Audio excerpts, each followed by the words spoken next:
नमस्कार विद्यार्थी मित्रांनो, तुम्हा सर्वांचं स्वागत आहे एक्झाम गाईडमध्ये. आजचा आपण जो व्हिडिओ लेसन घेणार आहोत तो तुमच्यासाठी खूप महत्त्वाचा आहे, कारण या व्हिडिओपासून आपण एक नवीन सिरीज सुरू करणार आहोत. जसं की पाठीमागील वर्षांमध्ये जेवढे काही तलाठी भरतीसाठी जे काही जिल्हावाईज प्रश्न झालेले आहेत किंवा क्वेश्चन पेपर झालेले आहेत, ते क्वेश्चन पेपर मी तुम्हाला या व्हिडिओपासून प्रत्येक व्हिडिओमध्ये छोट्याशा काही ट्रिक्ससोबत आणि ते कशा प्रकारचे क्वेश्चन चालते ते तुम्हाला सोडून सांगणार आहे. तर आजचा जो क्वेश्चन पेपर आपण पाहणार आहोत तो आहे अकोला तलाठी 2015 साली झालेला. तसेच आपल्याला काही म्हणजे भीतीचं काही कारण नाही आहे, कारण मी तुम्हाला पूर्ण डिस्ट्रिक्टचे पाठीमागचे जेवढे मॅक्झिमम क्वेश्चन पेपर सॉल्व करून देता येतील तेवढे क्वेश्चन पेपर तुम्हाला सॉल्व करून देण्याचा प्रयत्न करेल. सर्व क्वेश्चन पेपर तुम्हाला तुमच्या मेलबॉक्समध्ये मिळवण्यासाठी तुम्ही जर का आपल्या एक्झाम गाईड या यूट्यूब चॅनलला सबस्क्राईब केलेलं नसेल तर वरी दिलेल्या लिंकवर जाऊन तुम्ही youtube.com/examguide या लिंकला व्हिजिट करून तुम्ही सबस्क्राईब करू शकता. आणि तसेच तुम्ही आपला टेलिग्राम सहभागी होण्यासाठी t.me/examguide या लिंकला व्हिजिट द्या. तुम्हाला हा व्हिडिओ किंवा जर असे आणखीन क्वेश्चन पेपर पाहिजे असतील तर तुम्ही तुमच्या डिस्ट्रिक्ट वाईज तुम्ही मला क्वेश्चन पेपर तुम्ही मेल करू शकता. मी तुम्हाला नंतर मेल ID सांगेल आणि तो मेल ID तुम्हाला आपल्या एक्झाम गाईडच्या जे काही टेलिग्रामचं चॅनल आहे त्याच्यावर मी तुम्हाला प्रोव्हाइड करेल. तर तुम्ही तुमच्या डिस्ट्रिक्टचे जे काही क्वेश्चन पेपर्स आहेत ते तुम्ही मला मेल करू शकता त्याच्या स्वतःच्या डिस्ट्रिक्टनुसार. आणि तुम्हाला हा व्हिडिओ कसा वाटला हे तुम्ही मला कमेंट करून जरूर कळवा, म्हणजे मला भविष्यामध्ये आणखीन काही जे व्हिडिओ बनवण्यासाठी आहेत काही करेक्शन्स वगैरे असतील त्याच्यासाठी प्रोत्साहन मिळेल. तर मग आजच्या व्हिडिओतील पहिला प्रश्न काय आहे? प्रश्न आहे सिंपल इंटरेस्ट आणि कंपाऊंड इंटरेस्ट याच्यावर आधारित. तर काय, एका मुद्दलाची चक्रवाढ व्याजाने 2 वर्षात रक्कम 2.25 पट होते, तो व्याजाचा दर किती असेल? आता काय चक्रवाढ व्याज म्हणजे काय? व्याजावर व्याज लागत म्हणजे 2 वर्षासाठी दिलेले. तर काय म्हटलं ते, तुम्हाला एक रक्कम दिलेली ती 2.25 पट होते. 2.25 पट, समजा ती रक्कम काय करायची, 100 रुपये कन्सिडर करा. 2.25 पट होते म्हणजे त्याला काय 2.25 पट होते, म्हणजे ती 100ची किती होतं, 2.25 पट किती होतात, 225 होतात. तर काय म्हणतो, एक रक्कम आहे, आपण काय केली, कन्सिडर केली 100 रुपये आहेत. 100 रुपये आहेत, तर किती टक्के तरी व्याजदराने त्याचा व्याजदर आपल्याला काढायचा आहे. काय व्हायला, समजा 100 व्याजदर आपण काय करू, कन्सिडर करू, कन्सिडर करू R/100. म्हणजे 2 वर्षासाठी आहे म्हणून काय कंपाऊंड रेट असल्यामुळे व्याजावर व्याज लागणार. तर आपल्याला ते किती भेटायले, 225 भेटते. म्हणजे 2.25 पट वाहिली ना, म्हणून मग हे 2 कटले, हे 100 कटले, मग हे हे जे 100 आहेत ते काय झाले, राईट साईडला गेले, जे डिनॉमिनेटर तिकडे न्यूमरेटरला गेले. मग आपल्याकडे काय उरलं, R² = 225,000. तर आता मला सांगा, याचं जर वर्गमूळ जर काढलं तर आपल्याकडे काय उरलं, लेफ्ट साईडला उरलं R= 225 कशाचा वर्ग आहे, 15चा वर्ग आहे, 15. आणि वर्ग असल्यामुळे 2 शून्यापैकी 1 शून्य कमी होणार, 150 वाला. 150 हा आपला रेट झाला का नाही, 100मधून मायनस केल्यानंतर जो काय झाला आपला व्याजाचा दर झाला. म्हणजे आपल्याकडे 50 ऑप्शन आहे का, 50 ऑप्शन D आहे, म्हणजे तो काय झाला, आपलं आन्सर झाला. ठीक. Next question. आता काय म्हणतो, एका गावाची लोकसंख्या सध्या किती आहे? सध्या त्या गावची लोकसंख्या किती आहे, 1 लाख आहे. दरवर्षी 20% घट होते, तर 5 वर्षानंतर त्या गावची लोकसंख्या किती असेल? आता जर घट किंवा वाढ असेल, घट म्हणजे 20% घट होते म्हणजे काय, ती 100ला धरून घट होते, 100मधून तेवढी मायनस होते. पहिल्यांदा गावची लोकसंख्या किती आहे, 1 लाख आहे. दरवर्षी 20% म्हणजे 20% गेले म्हणजे 80 राहणार 100पैकी. त्याच्यानंतर 5 वर्ष होते म्हणून 5 वेळा काय करा, घट होणारी लिहा, 80/100 × 80/100. आता जेवढे काही तुम्हाला कॅल्क्युलेशन म्हणजे कट करता येतील तेवढे. आता वर हे 5 शून्य आहेत, हे 5 शून्य कटले, हे 2, हे 2 4 आणि हे 5 कटले, इथला कटला, हे 2 शून्य काटा, हे 2 शून्य काटा. तर हे 2 शून्य कटले आणि हे 2 शून्य कटले. मग आपल्याकडे फक्त काय राहिलं, 8⁵ राहिलं, म्हणजे 5 वेळा 8 राहिला. तर 8 गुणवले 8, 8 किती होतं, 64. मग आणि दुसरे 8 गुणवले 8 किती होतं, 64 आणि दुसरे 8, 5 वेळा 8 झालं. 64, 8 64 गुणवले 64 तुम्ही करू शकता. 64 गुणवले 64 जर केलं, 64चा स्क्वेअर जर तुम्हाला माहिती असेल, 64चा स्क्वेअर काय, 40×96. मी डायरेक्ट याच्यामुळे लिहिलं कारण मला तो माहिती असल्यामुळे मी पूर्ण सरळ पण लिहिलेलं आहे. पण तुम्ही पण स्क्वेअर वगैरे खूप लवकर असे फ्रॅक्शन ऑफ सेकंदमध्ये करू शकता. त्यासाठी याच्या अगोदर आपला एक सिम्प्लिफिकेशनसाठी एक व्हिडिओ बनवलेला आहे, तो तुम्ही पाहून घ्या. म्हणजे तुम्हाला स्क्वेअर आणि स्क्वेअर रूट तुम्ही 10 ते 15 सेकंदामध्ये करू शकता. आणि इंटू 8 याला जर का तुम्ही मल्टिप्लाय केलं तर आपल्याला काय भेटेल, आपलं जे आन्सर आहे 8 संग 48ला 8 हातचे किती आले 4 आले, हातचे 4 आले 9 8 72 आणि 4 किती झाले 76ला 6 हातचे किती आले 7 आले 8 0 0 0 7ला 7 832 32 768 ऑप्शन आहे का, पहिलाच ऑप्शन आहे. म्हणजे ते काय झालं आपलं 10 वर्षानंतर 5 वर्षानंतर काय होईल, गावाची लोकसंख्या किती होईल 32 768 बरोबर. Next problem. आता हा आहे पर्सेंटेजचा प्रॉब्लेम. ह्या प्रॉब्लेममध्ये काय सांगितलेलं आहे 230 पैकी 92% म्हणजे किती टक्के. आता आपले किती 230 आहेत, 230चे 92 हे किती टक्के आहेत, हे आपलं सरळ सरळ म्हणजे पर्सेंटेज झालं. आता काय हे शून्य कटला, हे शून्य कटला, 23 जर 92ला भाग दिला 4चा भाग बसतो, 4 गुणिले 10 किती झालं 40. समजलं. म्हणजे 40% काय झाले ते 92 हे 23 40% झाले. किंवा आणखी तुम्ही कशा प्रकारे काढू शकता, 23%ला 10% किती येतात, जर ते 230 मधला जर शून्य काढून टाकला, एक पॉईंट इकडे आला, 23 म्हणजे काय झाले 10%, 92 म्हणजे किती 23 चौक 92 म्हणजे 40% काय झाले 92, 23च्या 230च्या. आता नेक्स्ट याचा हा एक खूप सोपा प्रॉब्लेम आहे. याच्यामध्ये काय पर्सेंटेज कधी आलं की 100ला धरून काही कॅल्क्युलेशन करायचे ते करायचे. आता काय एचा पगार बीपेक्षा 50% कमी आहे. आता काय केलं, एचा पगार बीपेक्षा 50% कमी आहे. मग काय करा, कन्सिडर करा बीचा पगार किती 100 रुपये घ्या. तर एचा किती झाला 50% कमी म्हणजे 50 रुपये कमी, त्याच्यापेक्षा किती झाले 100 50 गेले 50 राहिले. तर बीचा पगार अच्या पगारापेक्षा किती पर्सेंट जास्त आहे. आता बचा पगार अपेक्षा, कोणापेक्षा अपेक्षा, ज्याच्यापेक्षा म्हणते त्याला काय करा डिनॉमिनेटरमध्ये घ्या. अपेक्षा म्हणते कोणाचा बीचा किती आहे 100, किती पर्सेंट जास्त आहे 0 0 5 2 10 म्हणजे किती झालं 200 आलं. 200 आलं म्हणजे किती 100पेक्षा किती पट आहे 2 पट आहे, म्हणजे किती झालं ते 100% किती आहे जास्त आहे. हे झालं. किंवा त्याला आणखीन एक ट्रिक आहे. आता मला सांगा एचा पगार बीपेक्षा 50% कमी, 50%ला तुम्ही कसं लिखता, 50%ला कसं लिहू शकता 50/100 म्हणजे ह्याला काय लिहू शकता 1/2 पण लिहू शकता.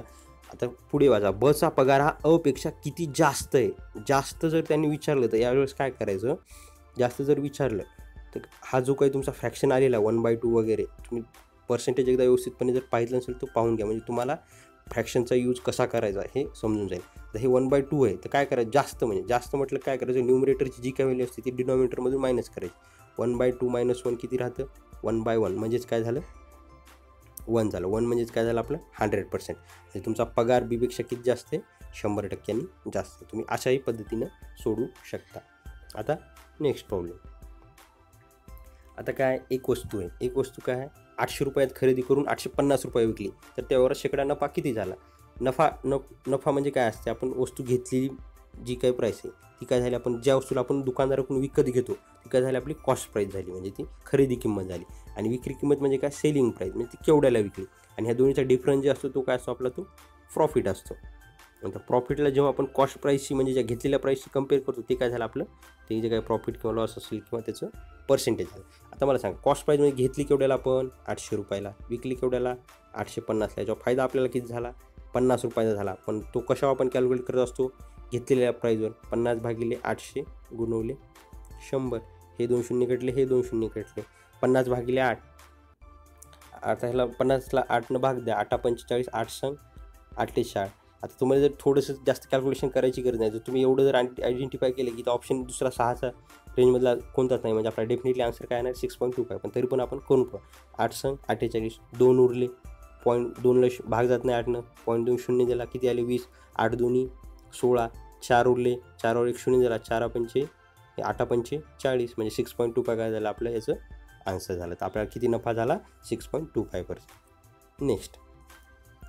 आता काय प्रश्न काय आहे, 50 वस्तू 40 रुपयास खरेदी करून 40 वस्तू 50 रुपयास विकल्या, शेकडा नफा किती. आता तुम्ही म्हणसाल काय 50 40 घेतले आणि 40 50 घेतले तर काय एकूण एकच झालं, पण नाही, आपण याच्यामध्ये कन्फ्यूज व्हायचं नाही. पहिल्यांदा काय करा, तुम्हाला काय वाटलं ज्या वस्तूला आपण विकत घेतो त्याला काय झाली कॉस्ट प्राईस म्हणजे आपली खरेदी किंमत झाली आणि सेलिंग प्राईस झाली.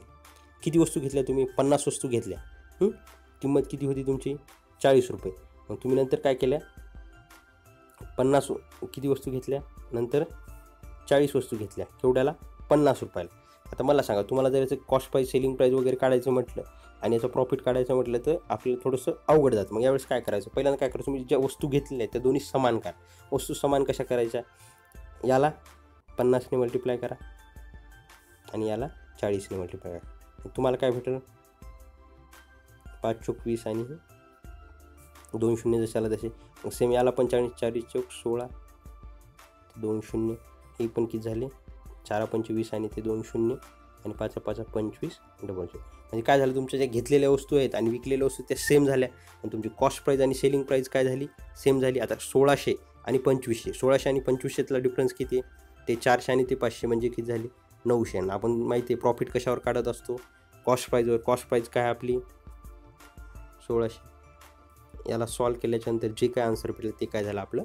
पर्सेंटेज, म्हणजे प्रॉफिट पर्सेंटेज. हे 100 कटले, हे 100 कटले. आता 16ने भाग द्या. 16 5 80. 5चा ऑप्शन असलेला सुरू कोणता? पहिलाच ऑप्शन आहे, दुसरा ऑप्शन नाही आहे. डेफिनेटली आपला आन्सर काय असणार हे? तरी पण आपण कॅल्क्युलेट करू. 16 5 80 किती उरले? 5 उरले. 5 उरल्याच्या नंतर 16 5 80 सॉरी 10 उरले, किती झाले? 100 झाले. 16 5 80 16 की 96, 56 आलं. 4 उरले. 4ला 16ने भाग जात नाही. 16 दुने 32. 8 उरले, पुन्हा 0 दिला. 16 पंचे 20 म्हणजे 56.25 हे काय झालं आपलं? ते शेकडा नफा झाला. समजलं? नेक्स्ट. आता प्रश्न हा जो आहे तो काय? सरासरी याच्यावर आधारित आहे. प्रश्न काय आहे? प्रश्न व्यवस्थित वाचला ना तुम्हाला प्रॉब्लेम खूप बेसिक असतो. प्रॉब्लेम काय तेवढा अवघड नसतो, लगेच आपल्याला समजून जातं. काय? 5 मुलांच्या वजनाची सरासरी किती आहे? 20 किलो आहे. 5 मुलं आहेत तर एकाचं वजन किती? 20. तर 5 जणांचं असून 10 मुलांच्या वजनाची सरासरी किती आहे? 23 किलो आहे. बरोबर. तर एकूण मुलांच्या वजनाची सरासरी किती असेल? एकूण मुलांच्या वजनाची सरासरी किती असेल? एकूण किती मुलं आहेत? ते 10 आणि ते 5 किती झाले? 15 मुलं झाले. तर आपलं पर्सेंटेज हे आपण सरासरी कशी काढत असतो? 5 दुने 10 म्हणजे किती झाले? 100 झाले. प्लस 230 भागिले 15. याची जर बेरीज केली तर आपल्याला किती भेटतं? 330 भागिले 15. आता 15ने भाग द्या. 15 दुने 30, 3 उरले, 30 झाले. 15 दुने 30, 22 ऑप्शन आहे का? Second option. म्हणजे तुमचा आन्सर काय झालं? तुमच्या टोटल 15 मुलांची सरासरी काय झाली? 22 किलो. तर नेक्स्ट. ह्या प्रॉब्लेममध्ये काय झालं आहे? मराठी व हिंदी यांचे सरासरी गुण. सरासरी गुण म्हणजे काय? ॲव्हरेज गुण झाले. सरासरी गुण आता काय? मराठी प्लस हिंदीचे किती आहेत? दोघांची मिळून हे 290 म्हणजे 90 गुण आहेत. तर मग ह्याला 90ला आपण आणखीन कसं लिहू शकतो? हे 2 जर लेफ्ट साईडचे जे 2 आहेत ते राईट साईडला गेले त्याला काय लिहू शकतो आपण? 180 असंही लिहू शकतो. तर आपल्या कॅल्क्युलेशनला सोपं जाईल. तर हिंदी व इंग्रजी, हिंदी प्लस इंग्रजी यांचे गुण किती आहेत? 8 आणि दोघांची सरासरी असल्यामुळे 8 दोन्ही 16. बरोबर. त्याच्यानंतर तिसरे काय? मराठी व इंग्रजी. मराठी प्लस इंग्रजी यांचे किती आहे? 85. 85 म्हणजे किती झाले? 170 झाले. बरोबर. 170. आता मला काय विचारले त्यांनी? मराठीचे गुण किती? आता मराठीचे गुण तुम्हाला कुठून भेटतील? जर का हिंदी आपल्याला काय हिंदी आणि इंग्लिशचे माहिती आहे, मराठीचे इथून किंवा इथून भेटतील, पण त्याच्यावर आपल्याला डायरेक्टली भेटत नाही. मग त्या काय करायचं? ह्या इक्वेशनमध्ये ईच आणि एमची व्हॅल्यू पुट करायचं. ईची व्हॅल्यू आपल्याला काय भेटेल? इथं E equal to 170 minus M आणि इथून एचची व्हॅल्यू काय भेटेल आपल्याला? 180 मायनस एम. ह्या दोन व्हॅल्यू जर इथं आपण ठेवून दिल्या, एच इक्वल टू काय? 180 मायनस एम आणि ईची काय? Plus 170 minus M equal to किती आलं? 160 आलं. बरोबर. 180 आणि 170 किती झालं? 350 झालं. मायनस 2m इक्वल टू किती झालं? 160 झालं. बरोबर. आता 2m हा मायनस आहे, तू इकडे लेफ्ट साईड राईट साईडला नाही, तू काय? प्लस 2m झाला. 350मधून जर 160 गेले, 350मधून 160 गेले किती झालं? 190. 190 ते 2mचे डिवाइड बाय 2 जर केले तर आपल्याला m इक्वल टू काय भेटतं? 190/2. 190/2 म्हणजे काय झालं? किती याचं 95. 95 आन्सर ऑप्शन डी. ते काय झालं? आपलं आन्सर झालं. समजलं? आता नेक्स्ट प्रॉब्लेम. हा काय आहे? रेशो आणि प्रपोर्शनचा प्रॉब्लेम. ABC यांचा एकूण पगार 7,500 असून त्यांच्या पगाराचे प्रमाण 5, 8, 8, 12 असे आहे. तर बीचा पगार किती? तर बीचा पगार किती हा विचारलेला प्रश्न. आता काय करायचं? त्यांचे पगार काय आपण समजले? 5x एकाचा आहे, दुसऱ्याचा 8x आहे आणि प्लस 12x आहे. त्यांचे टोटल पगार किती आहे? 7,500. बरोबर. यांची जर बेरीज केली तुम्हाला काय 8 आणि 5 13 आणि 12 25x. 25x equal to 7500. मग 25चा भाग दिला तर x इक्वल टू काय येणार 25 त्रिक 300 येणार. आता 300 म्हटलं आपल्याला कशाचा विचारला बीचा. बी म्हणजे काय 8x. 8 त्रिक 24. 2400 काय झाला तो आपला कसा झाला बीचा पगार झाला. आता नेक्स्ट प्रॉब्लेम. हा प्रॉब्लेम सोपा आहे, फक्त व्यवस्थित वाचायचा, काही अवघड नाही. मेंढपाळ व मेंढ्या यांचे प्रमाण एकास 4 असून त्यांच्या पायांची संख्या व डोक्यांची संख्या 4 पटीपेक्षा 10ने कमी आहे, तर मेंढपाळांची संख्या किती. तर काय दिले त्यांनी, मेंढपाळ व मेंढ्या म्हणजे मेंढपाळाला एक डोकं असतं पण पाय 2 असतात आणि मेंढ्यांना डोकं एकच असतं पण पाय 4 असतात. त्यांचे प्रमाण किती दिलेले, एकास 4 दिलेले आणि त्याची पायाची संख्या. आता काय म्हणले त्यांची पायाची संख्या काय समजा लेग्स, पायांची संख्या ही काय म्हणले डोक्यांच्या संख्येच्या 10ने कमी आहे, बरोबर. तर आपल्याला एक माहिती आहे, जर त्याची जर पाय किती असणार त्याला लेग्स किती असणार, एका ह्याला माणसाला काय सांगितलं 2 असणार. माणसाची संख्या किती 1x आहे आणि मेंढ्यांची किती 4x आहे. म्हणजे काय झालं टोटल लेग्स किती झाले त्या दोघांची मिळून 1x 2 जर 2 पाय असतात म्हणून 2x प्लस एका मेंढीला किती 4 पाय असतात आणि त्यांची संख्या किती आहे 4x. आपल्याला रेशो दिलेला आहे इंटू 4x, बरोबर.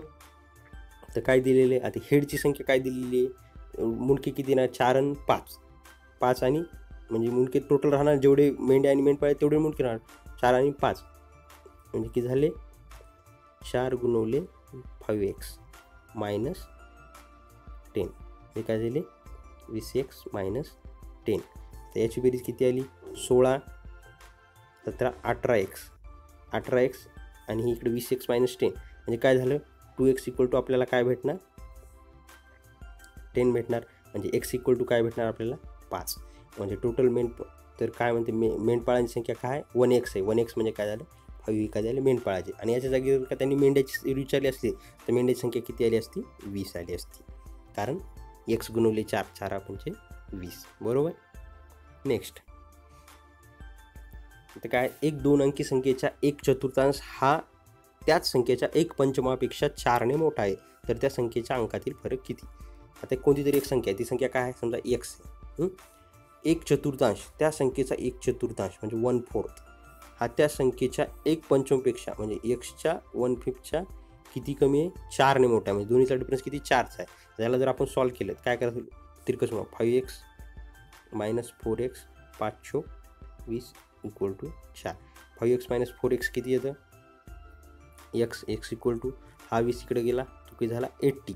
त्यांनी काय विचारलं आपल्याला संख्येच्या अंकातील फरक 8 आणि 0चा फरक किती येतो 8 म्हणजे आपला आन्सर ऑप्शन काय झाला पहिला ए. समजलं. आता नेक्स्ट. आता प्रश्न काय वडिलांचे आजचे वय 60 वर्ष आहे. 10 वर्षापूर्वी वडिलांच्या व मुलांच्या वयाचे प्रमाण 5:1 होते, तर आज त्यांच्या वयाचे प्रमाण किती असेल. आता मला सांगा त्यांचे वडिलांच्या व मुलांच्या वयाचे प्रमाण किती 10 वर्षापूर्वी काय होतं 5x समजा काय कन्सिडर केलं 5x आणि x होतं वडिलांचं आणि मुलाचं वय. आता त्यांनी काय म्हटलं 10 वर्षापूर्वीचं ते प्रमाण दिले 10 वर्षापूर्वी. आज काय राहणार त्यांचं 5x + 10 राहणार आणि मुलाचं काय राहणार x + 10 राहणार, कारण 10 वर्ष त्यांच्या वयामध्ये वाढणार ना. तर आजचं वडिलाचं वय आपल्याला माहिती आहे 5x + 10 इक्वल टू काय 60 आहे, बरोबर. मग 10 जर लेफ्ट साईडला गेला तर 5x इक्वल टू काय होऊ राहिलं आपल्याला 50. म्हणजे x इक्वल टू ह्याला जर भाग दिला 10चा भाग बघतो x इक्वल टू किती बसणार 10 भेटणार. मग आपल्याला काय विचारले तर त्यांच्या आजच्या वयाचे प्रमाण किती असेल. 10 वर्षापूर्वी ते होतं, तर आजचं त्यांचं काय आजचं वय आहे वडिलांचं आहे 5x + 10 आणि मुलाचं किती x + 10 5x + 10. आता 10ला इथे ठेवा 10 5 xच्या ठिकाणी 10 5 50 आणि 10 किती झालं. वडिलाचं आजचं वय किती आहे माहिती आहे आपल्याला 60 दिलेलं आहे आणि एक्सच्या ठिकाणी 10 आणि 10 मुलाचं आजचं वय किती येणार 10 वर्षापूर्वीचं प्रमाण x होतं, तर एक्सच्या जागी 10 पुट केला तर आपलं आजचं किती आलं 20 आलं. याला 2-6 म्हणजे 3 1 हे काय झालं त्यांच्या वयाचे प्रमाण झाले. तर मग आन्सर ऑप्शन आपला काय झाला डी. समजलं. आता नेक्स्ट प्रॉब्लेम. आता हा नेक्स्ट प्रॉब्लेम काय आहे एका दुकानदाराने शेकडा 12 सूट देऊन 900 रुपयास बूट विकले, तर बुटाची छापील किंमत काय असेल. त्यांनी बूट केवढ्याला विकले 900 रुपयाला, पण कधी जेव्हा 12% सूट दिली 12% सूट दिली म्हणजे काय केलं त्यांनी 100तून 12 कमी केले, काहीतरी त्याची पहिल्यांदा छापील किंमत किती होती छापील किंमत आपण कन्सिडर करू एक्स होती. त्याच्या त्या किमतीवर त्याने 12% सूट केली, म्हणजे 100मधून 12 गेले म्हणजे किती झाले 88% असल्यामुळे खाली 100 येणार. तेव्हा त्याला ते केवढ्याला पडले 900 रुपयाला पडले. तर काय म्हणतं ते, तर आपल्याला हे केवढ्याला म्हणजे आपली जी छापेल किंमत काय केली आपण एक्सची व्हॅल्यू काढायची. आता याला काय करा 900ला हे कट करा आणि इकडे द्या आणि 800ला डिनॉमिनेटरमध्ये 88ला डिनॉमिनेटरमध्ये आला. आता तुम्हाला माहिती आहे का, जर असे कॅल्क्युलेशन असतील जर मोठाले तर यावेळेस काय करायचं आपण 88ला काय करू 90 कन्सिडर करू. म्हणजे कसं होईल 88ला 90 कन्सिडर केलं तर आपल्याला काय करतं याचा जे भागाकार करायला सोपं आहे. हे 0 कटला हे 0 कटलं 9 1 9 म्हणजे काय आलं 1000 आलं. आता 1000 आलं पण आपलं आन्सर करेक्ट आलं का नाही. 88ला काय केलं आपण 90 केले म्हणजे किती +2 वाढ केली. तर यावेळेस काय करायचं +2 हे 88चे किती टक्के 10% म्हणजे 88चे किती झाले 8.8 झाले. तर मग त्याचा आणखीन एक हे केला 0.88 म्हणजे काय झाला 1% झाला. 0.8 2 16 आणि दुसरे 4 म्हणजे अप्रॉक्सिमेटली 2.5% हे 2ची 88च्या 2 हे त्याच्या किती पर्सेंट झाले 2.5%. आपण काय केलं +2 वाढवले म्हणजे काय करायचं आपल्या आन्सरला पण काय करायचं 2.5% वाढवायचं. आता मला सांग 1000चे 2.5% काय येणार. 1000चे जर का आपण पहिल्यांदा 10% काढले ते 100 येतात. दुसरा 0 काढला हे काय झाला 1% झाला.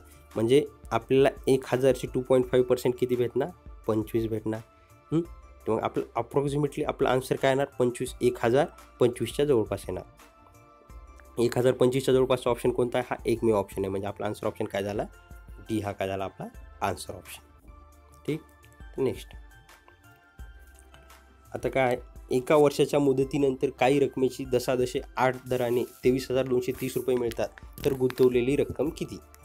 आता काय करायचं माहिती आहे का आपल्या रक्कम किती भेटते 23,200. असा जर प्रश्न असेल तर फॉर्म्युल्याने झालेलं कॅल्क्युलेशन अवघड जातं. त्यामुळे काय करायचं सरळ सरळ जे काही ऑप्शन आहे ते ऑप्शन पाहायचे. आता पहिलं ऑप्शन काय केलं आपण काय समजायचं ती काय रक्कम काय केली आपण 22,600 कन्सिडर केली. 22,600 केली त्याचे 8% काढले. 8% काढले म्हणजे काय केले हे 2 शून्य काढून टाका त्याला × 8 8 नंबर 8 संग 48ला 8 हातचे आले 4 8 2 16 आणि 4 20 0 हातचे आले 2 8 2 16 2 18 आणि ती किती आपण कन्सिडर केली ते 22600. तर आपलं 8 0 8 आणि 7 14ला 4 हातचा आला 1 2 आणि 2 4 2 24408 नाही आपलं काय 23220 म्हणजे ते जास्त होते. म्हणजे नक्कीच 22पेक्षा आपली संख्या काय असली पाहिजे छोटी असली पाहिजे. आता 23 जर कन्सिडर केली ती पण जास्त आहे. 25 जर केली ती पण जास्त आहे. म्हणजे डेफिनेटली एक तर आपला आन्सर काय असणार 21,500 हेच असणार. तरी आपण त्याला एकदा सॉल्व करून पाहू. आता 21,500चे काय केले आपण 8% काढले. हे 2 शून्य काढले हे 2 शून्य काढले 8 45ला 0 हातचे आले 4 8 1 8 आणि 8 आणि 4 12ला 2 हातचे आले 8 2 16 ने 17 20 आपण किती कन्सिडर केले 21,500. आता काय करायचं 0 0 हे 2 दशाला 7 आणि 5 12ला 2 हातचा आला 1 3 23220 आपल्याला काय 21,500 पासून भेटायला. म्हणजे आपला आन्सर ऑप्शन काय झाला 21,500. म्हणजे काही काही वेळा गणितामध्ये तुम्हाला फक्त डायरेक्ट सॉल्व करायचं नसते तर तुम्हाला ऑप्शन थ्रू पण आन्सर भेटून जातात. समज आय होप की तुम्हाला हा लेसन खूप आवडला असेल. जर तुम्हाला आणखीन काही बाकीच्या जिल्ह्यांसाठीचे जे काही तुम्हाला व्हिडिओज पाहिजे असतील तर तुम्ही चॅनलला जरूर सबस्क्राईब करा. जे तुमच्या मित्रांसोबत शेअर करा. धन्यवाद.